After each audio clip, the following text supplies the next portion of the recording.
One of our first guests today is one of the biggest names in television, and now Claudia Winkleman has swapped the Strictly dance floor for the recording studio. She's teamed up with her very good friend and clinical psychologist, Professor Tanya Byron, who, as you can see, is also here. This is a project they're doing together, a podcast called How Did We Get Here? Welcome both. Thank you so much for having us. How did you get here? How did you end up doing a podcast together? Well, we worked together about 16 years ago, 15 years ago, on a show called House of Tiny Tearaways. Remember it? For BBC Three. And I became obsessed, in probably quite an unhealthy way, with Tan. And we stayed friends, and we always wanted to sort of work together again. And this podcast, I had an idea on Christmas Day, random but true, phoned Tan. She didn't... Phoned her on Christmas Day? Yes, weirdly, she didn't pick up. and then it's taken a while, or not that long, and it's happening. So it's called How Did We Get Here? Yeah. Explain how it works, because it's not the two of you sitting talking together, is it, initially? No. It's, we should say we're incredibly grateful to our brilliant contributors. People will come in, they might be dealing with all kinds of issues. I'm the idiot, the muggle. I chat to them and ask them why they're here, and then they have a chat, a really long conversation with Tanya. So it would be like a kind of counselling session that you would normally have with somebody, one-to-one? It's a conversation. Yeah. So we see people with all sorts of issues that they are struggling with. They'll come in. I think Claude's brilliant because, as we all see all the time on telly with Claude, she can just get to the heart of the matter really quickly, puts people at ease. She finds out what is it they want me to help them try and work out. So I'm a clinical psychologist, so I'm trained and qualified to deal with mental health problems as a practitioner. That's what I do in my actual job.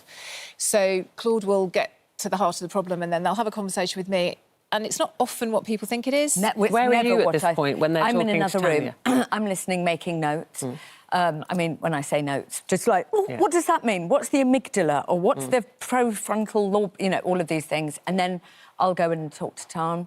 They might be given just a breather. Maybe Tan will say, go off and have a think about this, or come back, or...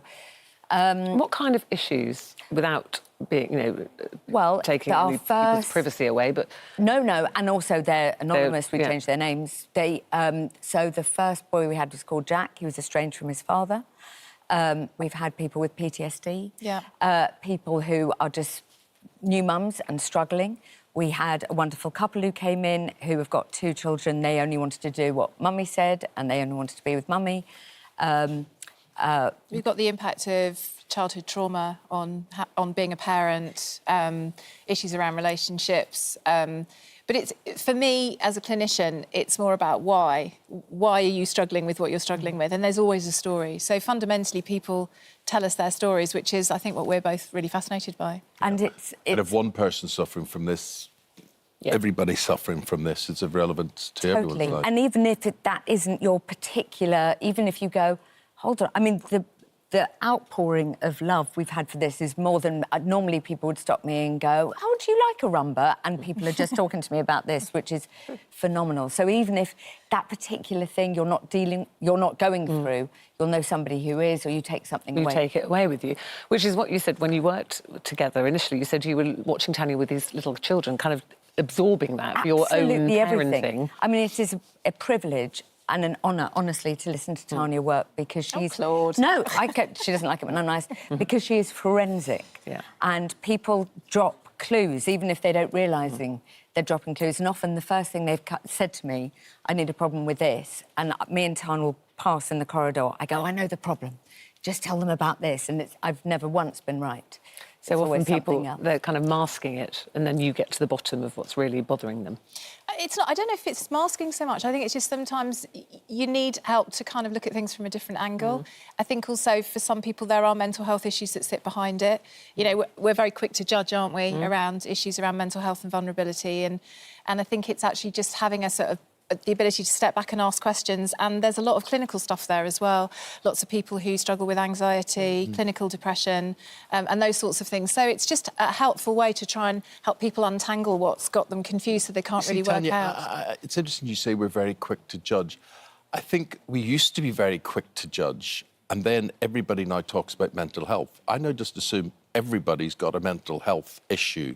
There's always something, everybody seems to claim there's something predetermined because of their mental health. healthy, obviously, talking about all of this, I would have thought. Well, I think in the same way that our bodies can break, our minds can break. I don't think everybody's got a mental health issue, but everybody talks. You have a magazine, a newspaper, a programme like this. Everybody. I mean, it seems to be everybody. Whatever's wrong with them, it is to do with their mental health. Is that true?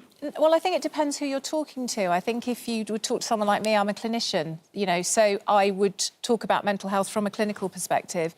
If you're getting other people who don't have a clinical training to give advice on various mental health issues, then they may label something as being an issue that actually is like something else. Well-being, isn't it? It's like a spectrum, I suppose, that we all have to a degree have to look after our mental health. And some people it's very, very serious. For the rest of us, it could be something minor, but it's still part of your mental health. And the people who come on, everything might be going fine, but they've just got one stumbling block. They keep on, it's either repeating behaviour, and I don't know whether that comes under mental health, whether it just comes under having a brilliant conversation. Coping with life. With coping with life, and just because it can all be a bit much. What about each together? I mean, you're obviously working together, you're working colleagues, but you're very, very good friends. Have you helped each other through difficult times in your lives? Definitely. Yeah, I think we'd only been working together for 3 weeks when my father died, very unexpectedly. So that was in 2005, wasn't it?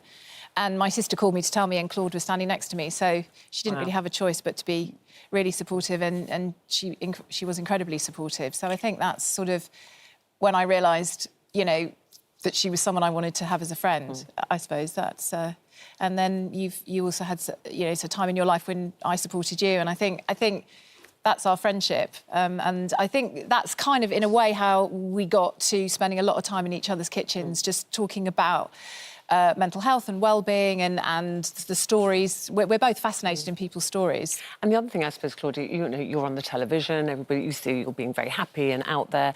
And obviously when your daughter was injured on the Halloween, I presume you were there then, because, you know, as a parent, you always are left going, I should have done this, could I have done that? Absolutely. Were you there during that time with Claudia too? Tanya really helped. She was absolutely amazing. And so she was brilliant for me. What I had to do is stop my friends from going through my phone and getting Tan's number when they go, I don't understand, she just won't eat figs. Can I call Tan? I'm like, no, really, she's very, very busy. You can't call her about that.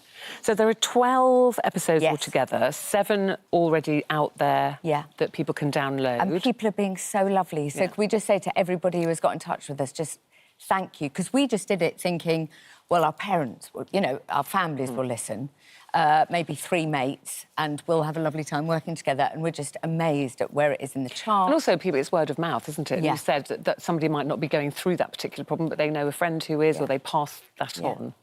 Yeah. I think if you're interested in stories, it's about why we are, and it's about understanding, whether it's mental health or well-being. It's just about kind of getting an understanding that we all have a reason for the things we do, and sometimes you need some help to understand what it is. It's How Did We Get Here? 7 out of the 12 episodes already available to download and stream now. And every Tuesday for the next 5 weeks, 1 more episode will become available to download. Thank you so much for having us. Lovely to see you. It's very nice I'm having excited you. about the sausage roll. Yes. Well, I'm glad we had you here today, because live on air yesterday, my wife said, and tomorrow we'll be joined by Claudia Winkleman, who will be here tomorrow. It's a better name. Yeah. It's a better name. Let me officially change it. I can't believe I haven't changed it. Why have you not thought I'm of that embarrassed. before? I'm going to do it before midday. Then I'll call in. So we're glad you came in instead of your cousin, Claudia Winkleman. Who's charming, by the way. Which was very, very nice. Thank you both very much Thank you. indeed.